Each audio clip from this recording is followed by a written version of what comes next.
박근혜 대통령의 방미 일정이 우리 시각으로 오늘 자정부터 본격화합니다. 대통령은 이번 순방을 통해 한미 동맹을 공고하고 북핵 해결에 실마리를 얻겠다는 각오인데요. 전반적인 내용과 관련 내용 전문가와 함께 짚어보겠습니다. 국립외교원의 김현욱 미주연구부장 나오셨습니다. 예, 어서 오십시오. 네, 안녕하십니까? 예, 부장님 아직은 박근혜 대통령이 워싱턴 DC에 도착해서 지금 밤 시간대니까 아마 수면을 하고 있을 테고요. 이제 우리 시각으로 오늘 밤 자정, 이제 내일 새벽부터가 되겠죠. 그때부터 본격적인 일정에 나서게 됩니다.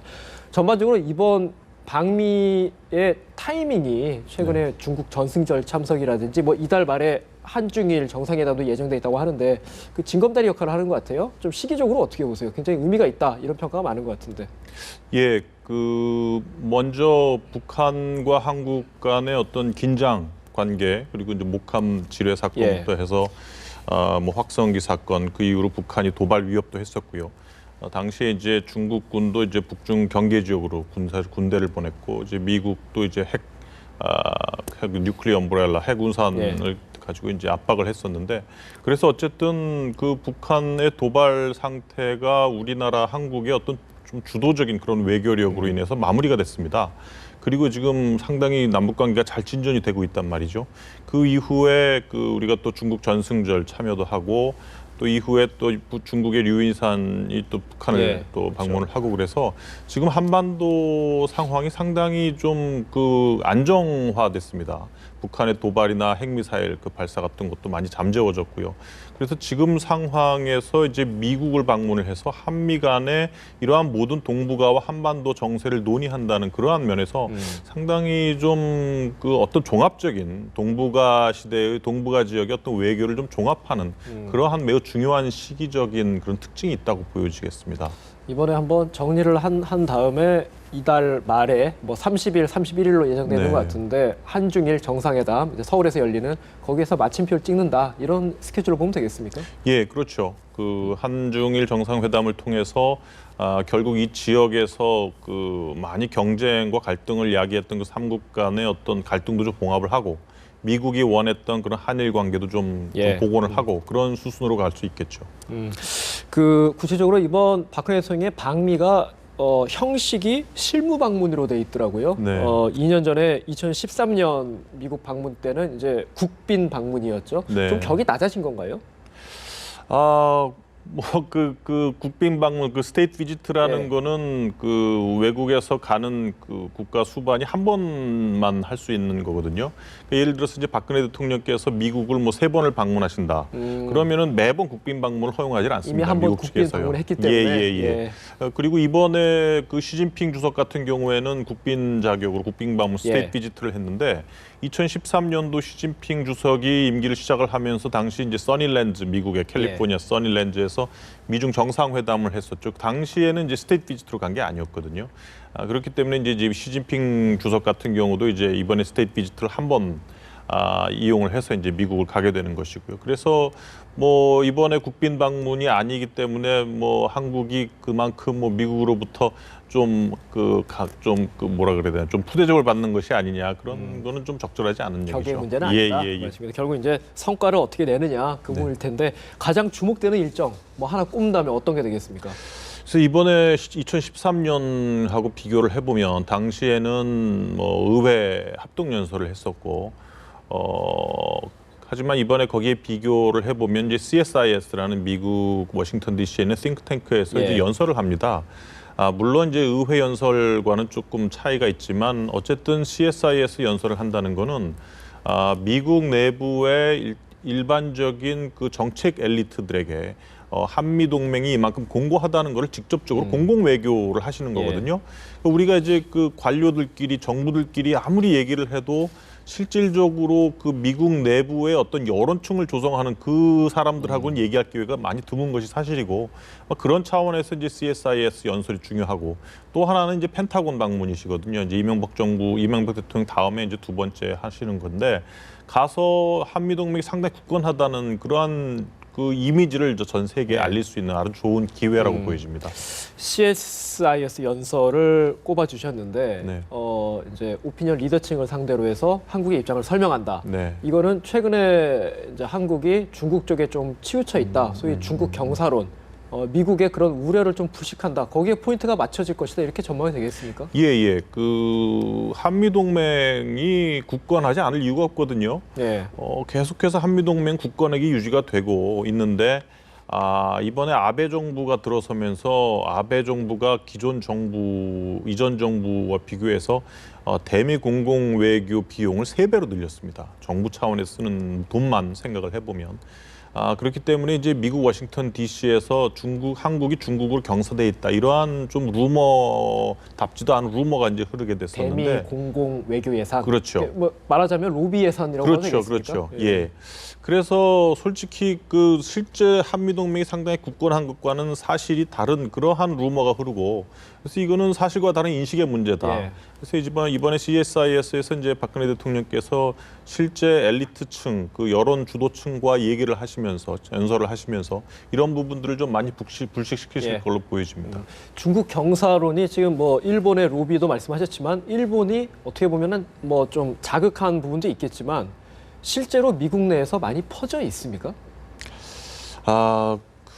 이전과는 좀 많이 다른 양상이죠. 이전에 한국이 뭐 중국으로 경사돼 있다 이런 얘기는 거의 없었거든요. 예. 근데 아무래도 그 일본이 미국에 대해서 기여하는 바는 우리나라와 비교할 수가 없겠죠. 예. 일본이 가지고 있는 국가의 어떤 국력이라든지 경제력이라든지 이러한 차이로 인해서 어쩔 수 없이 일본이 미국에 기여하는 바가 우리보다 뭐 절대치를 비교를 하면 클 수밖에 없는데 그럼에도 불구하고 뭐 중국으로 경사돼 있다 이러한 거는 조금 좀 말도 안 되는 얘기고, 하지만 말씀드린 것처럼 그런 국력의 차이 때문에 뭐 조금 있을 수는 있겠지만 이번에 완전히 불식을 시키시고 오실 걸로 생각을 합니다. 예, 알겠습니다.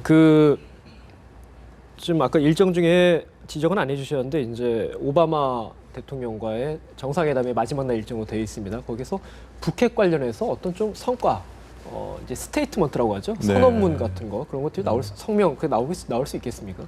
그러니까 저도 지금 그걸 어떤 내용을 가지고 이제 성명이 예. 나올까 저도 예. 상당히 좀 주의 깊게 보려고 하는데, 지금 한반도 정세가 이제 남북 관계가 이제 상당히 복원이 됐단 말이에요. 남북 관계가 좋아지고 대화 국면을 계속해서 발전이 되고 이런 상황인데, 지금 상황에서 우리가 미국과의 어떤 오바마 대통령과의 정상회담에서 미국이 가지고 있는 이제 대북 정책, 즉 제재 중심 그리고 북한과의 대화에 있어서 그 선제 조건의 어떤 그 기대치를 상당히 높여놓는 그런 것을 조금 우리가 좀 미국의 협조로 인해서 이제 대화 국면으로 좀 전환을 하면 아마 그런 차원에서 우리가 그 한반도에서의 지금 대화 국면이 좀 계속해서 지속되지 않겠느냐.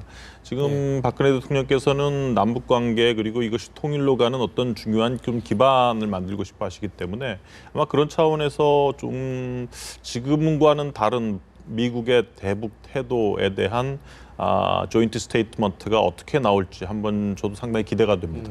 부장님의 말씀을 제가 좀 들어보면은 어떤 북핵 문제에 대한 구체적인 해법보다는 아까 전에 중국 경사론 우려라든지 그런 거를 좀 불식하는 외교적 의미, 거기에 좀 더 의미가 있다 이렇게 보시는, 또 그렇게 해석할 수 있겠죠? 네네, 뭐 그 중국 경사론이라는 것은 말이 안 되지만 제가 그 미국 전문가 중에 한 명이 그 중국 그 전승 기념식에서 푸틴과 시 주석과 박근혜 대통령이 나란히 앉아 있는 게 썩 유쾌하지는 않았다 이런 얘기를 했었거든요. 그러니까 솔직한 그런 인식의 감정이네요. 문제를 좀 많이 좀 저희가 바로 잡고 와야겠죠. 예, 알겠습니다. 조금 화제를 좀 바꿔서요. 이번에 오바마 대통령과의 정상회담은 박근혜 대통령이 4번째입니다.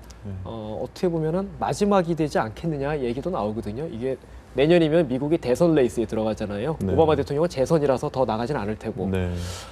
다음 정상회담은 어떻게 보면 차기 미 대통령과 하게 될 수도 있는데 좀 어떻게 보십니까? 지금 미 대선 판도. 글쎄요, 뭐 지금 뭐 많은 사람들이 이제 대선 레이스가 시작이 되기 전에는 이제 공화당에는 뭐 잽 부시, 뭐 민주당에는 힐러리 클린턴, 예. 그래서 뭐 클린턴 대 부시 가문의 뭐 그 싸움이 아니겠느냐 이렇게 예측을 했었는데 지금 너무 예상 밖의 인물들이 지금 선전을 하고 있습니다. 도널드 트럼프라든지. 도널드 트럼프가 선전을 하고 있고 거기에 상당히 좀 부재푸시는 밀리고 있고 좀 버니 샌더스 자기가 스스로 사회주의자라고 인정한 이제 버니 샌더스가 힐러리 클린턴하고 상당히 박빙을 이루고 있는데 글쎄요 지금 아마 그 미국 내부에서 그 어떤 백인들의 좀 분노가 많이 쌓여 있는 것 같아요. 실제 그 아메리칸 드림이라고 얘기가 되면서 미국이 상당히 좀 그 융성했던 시기에는 그 미국의 그 백인 계층들 그 주류들이 이제 당시에 그 저학력으로 아주 좋은 직장을 잡을 수 있었거든요. 그런 사람들이 지금 나이가 들고 뭐 중년 장년층이 되면서 상당히 이제 경제적으로 힘들어지고 또 이민 세대라든지 이런 세대에 상당히 밀려 나가면서 내부적으로 분노가 있었는데 이런 분노를 트럼프가 실질적으로 대리적으로 말을 해준다는 거죠. 그래서 지금 미국의 어떤 그 판도를 보면 그런 트럼프가 얘기를 해주는 것에 대한 어떤 감정적인 어떤 대리만족으로 상당히 가고 있는 것이고 그런 차원에서 이제 공화당에서 지금 트럼프가 상당히 우위에 오는 것은 내년에 실제 코커스나 그 프라이머리가 시작이 되면 본격적으로 조금 실질적인 그 좀 판도가 시작이 되지 않을까 생각을 해봅니다. 트럼프가 된다면 트럼프는 이제 우리나라 이제 미군의 한미 동맹이나 그에 대해 비판적인 발언을 쏟아냈단 말입니다. 네. 한미 동맹 그런 거에서는 좀 썩 좋지 않은 추세 이렇게 볼 수 있는 거죠. 글쎄, 근데 뭐 트럼프가 과연 뭐 그 많은 외교 정책 뭐 될 것이냐 아니냐를 떠나서 그 많은 외교 정책 현안 중에 한반도 문제를 정말 잘 꿰고 있을지도 의문이고요. 그리고 잘 꿰고 있지 않은 상태에서 얘기를 하는 것에 대해서 우리가 그렇게 큰 의미를 가져야 될 필요가 있나 이렇게 생각을 합니다. 오히려 좀 부장님 말씀하시는 걸로는 오히려 민주당 쪽 힐러리 후보라든지 그쪽에 좀 더 가능성을 두고 말씀하신 것 같은데 어떠세요? 그거는 뭐 섣불리 판단할 일은 아니죠. 근데 그럼에도 불구하고 공화당 내에 뚜렷하게 경쟁력을 가지고 있는 후보가 없어 보인다는 것이 많은 미국 정치 그 전문가들의 의견이었고, 그래서 이제 과연 힐러리 클린턴이 뭐 다 그 가능성이 가장 높지 않겠느냐 그러한 예측이 나왔던 것인데 지금 판도로 보면은 조금 예측하기는 힘들 것 같아요. 그래서 내년에 아마 그 내년 초에 열리기 시작을 하는 뭐 아이오와 코커스라든지 뭐 그런 한번 초반 파퓰러 보트를 한번 보고 생각을 해봐야 될 것 같습니다. 제가 뭐 굳이 이 질문을 드린 거는 만약에 힐러리 후보가 된다면은 박근혜 대통령하고 또 여성 대통령끼리 한번 정상회담이 이루어지지 않겠느냐 그런 생각이 언뜻 들어서 질문 드려봤습니다. 지금까지 국립외교원의 김현욱 미주연구부장과 얘기 나눴습니다. 오늘 말씀 고맙습니다. 네, 감사합니다.